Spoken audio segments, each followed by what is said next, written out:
नाज़रीन, Pakistan ICC champions trophy का मेज़बान था और वेरी फर्स्ट स्टेज इसलिए मैंने कह दिया कि हमने तो इफ्तिताही तकरीब के भी शायद अभी तक वो जो मामलात थे वो क्लियर नहीं हुए थे, उससे पहले ही हम बाहर हो गए।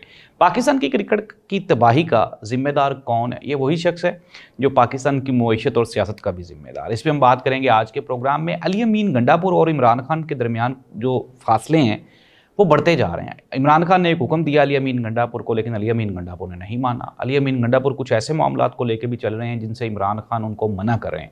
ये कौन कौन से मामलात हैं और अली अमीन गंडापुर और इमरान खान में क्या चल रहा है, इस पर भी हम बात करेंगे आज के प्रोग्राम में। कहा जा रहा है कि अडयाला जेल में जो मुलाकातों पे पाबंदी लगी है उसकी वजह मौलाना फजलुर रहमान साहब है।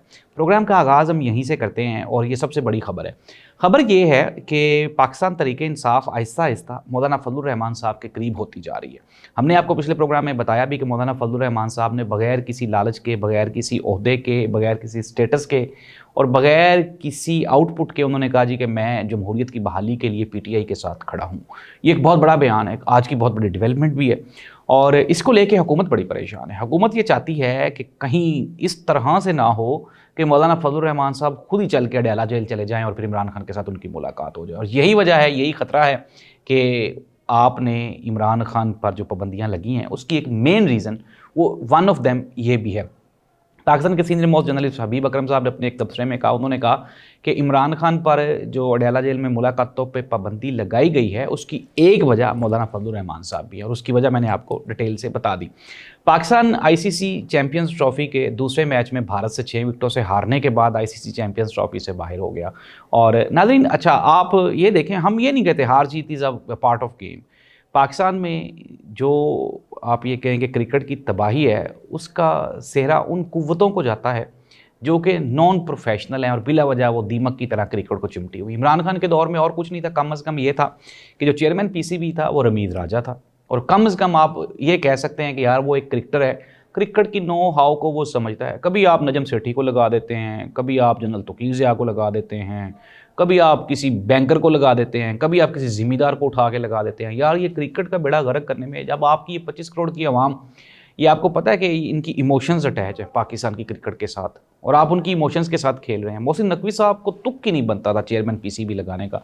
अगर आपने रिवार्ड देना ही था, आपने उनको उनकी जो काविशें हैं, मेहनतें हैं, उनका शुक्रिया अदा करना ही था, तो वज़ीर दाखिला काम की पोस्ट कोई छोटी तो नहीं है। बल्कि आप ये कह लें कि अगर वज़ीर आज़म भी आप उनको कहें तो इसमें कोई मुज़ायका तो नहीं। आपने ये देखा कि एक ऐसा शख्स जो कि आप मैंडेट से हट के, जो आइन और कानून से हट के पंजाब का निगरान वज़ीर आला 90 दिन के लिए होता है, लेकिन मौसूफ़ का छक्का लगा और वो साल हर साल वो चलते ही रहे। आप वज़ीर आला रहे, वज़ारत आला में रहते हुए भी मौसूफ़ ने बजाय इसके कि आप इलेक्शन करवाते, आपने जनाब डेवलपमेंट्स करवाई, आपने सूबे के तरक्याती काम करवाए, आपने सूबे का जो डेवलपमेंट का बजट था वो सारा खर्च किया। ये भी अपने मैंडेट से हट के किया मौसूफ़ ने। अब चेयरमैन पीसीबी, नाज़रीन आप ज़रा क्रिकेट टीम पे हमारी पे थोड़ी सी ना कोई नज़र दौड़ाएँ। मसला ये है कि बाबर आज़म समेत फ़खर ज़मान हो गए और पाकिस्तान की टीम में इस वक्त जो आपके जो टॉप ऑर्डर के 6 बैट्समैन हैं उन सब की सेम एवरेज है। वो सारे के सारे सेम पोजीशन के प्लेयर हैं, सेम स्टाइल से वो खेलते हैं और आपने उनको रखा हुआ है। फिर पाकिस्तान की अभी हमने रिसेंटली देखा था कि जो 2 स्पिनर्स थे उन्होंने गुज़श्ता जो टेस्ट सीरीज़ थी वो हमें दोनों ने जितवाई, उन दोनों को शामिल नहीं किया गया और कहा जा रहा था कि ये जो विकेट है, अगर कल हम भारत की बात करें तो उनकी जानिब से आप ये देखें कि 2 स्पिनर्स खिलाए गए, हमारी जानिब से सिर्फ 1 ही स्पिनर खिलाया गया। तो नाज़रीन पाकिस्तान की टीम की जो सिलेक्शन है उसी का मरना ख़त्म नहीं हो रहा। अगर वो कुछ टीम अच्छी सिलेक्ट होगी तो आगे चीज़ें चलेंगी। मोहसिन नकवी साहब का एक दिन मैं बयान पढ़ रहा था, वो कहते जी कि शादाब खान को खिलाना है। भाई मोहसिन नकवी साहब को क्या पता कि किसको खिलाना है किसको नहीं खिलाना? आकब जवेद साहब ये डिसाइड करेंगे या टीम का कप्तान डिसाइड करेगा? मोहसिन नकवी साहब कैसे डिसाइड करेंगे? नाज़रीन पाकिस्तान में क्रिकेट का बेड़ा गर्क करने का तमाम तर जो क्रेडिट है वो उन्हीं को जाता है जिन्होंने इस मुल्क की सियासत और मईशत का बेड़ा गर्क किया। और मैं आप खुल के आपको बता रहा हूँ, credit goes to Mohsin Naqvi साहब। मोहसिन नकवी साहब का तुक ही नहीं बना। उनको चाहिए कि इखलाकी बुनियादों पे वो रिज़ाइन दे दें और कहें, गुस्सा कर जाएं जी मैं नहीं है पे जो क्रिकेट बोर्ड चला लो, आप मेरे को नहीं चलता। यार मोहसिन नकवी साहब भी तो आफ्टर ऑल इंसान है ना, आपने क्यों इतनी जिम्मेदारी उन पर डाली हुई है? निगरान वो वज़ीर आला भी वही थे, उसके बाद आपके अभी जो वज़ीर दाखिला है वो भी वही हैं, आपके चेयरमैन पीसीबी भी वही हैं, आपके सारा मुल्क का नज़्म नसक भी वही चला रहे हैं। तो ये सूट नहीं करती चीज़ें, आप खुदारा इससे बाहर निकल आएँ। پھر ہم لوگوں کو بات کرنے کا تو خود ہی موقع دیتے ہیں. پھر ہم کہتے ہیں جی کہ وہ لوگ نکل آتے ہیں اشتنگڑے. آج کل وہ ایک انجینئر محمد علی مرزا, وہ یہ دیکھو یہ لفنٹر قسم کا یہ آدمی ہے, یہ آج تک کبھی اس نے سوشل میڈیا پہ آپ اس کی 150 ویڈیوز اٹھا کے دیکھ لیں, ساری کی ساری کنٹروورشل ہیں اس کی, ساری کی ساری. یہ وہی بات بیٹھ کے سوشل میڈیا پہ کرے گا جس سے کنٹروورسی پھیلے گی, جس میں مختلف جو فرقہ واریت ہے وہ پھیلے گی. اور اب وہ آ کے بیٹھا ہوا وہ کہتا ہے جی پی ٹی آئی بڑا ایک فتنہ ہے. ایک وہ لال ٹوپی والے موصوف وہ آ جاتے ہیں, وہ چلا ہوا کارتوس, وہ 19ویں صدی عیسوی کا وہ بندہ ہے, اور آپ نے وہ زید حامد اس کو بٹھایا ہوا ہے, آپ نے اس کو آپ نے اس کو ڈیفینس انالسٹ کے طور پہ پریزنٹ کر رہے ہیں.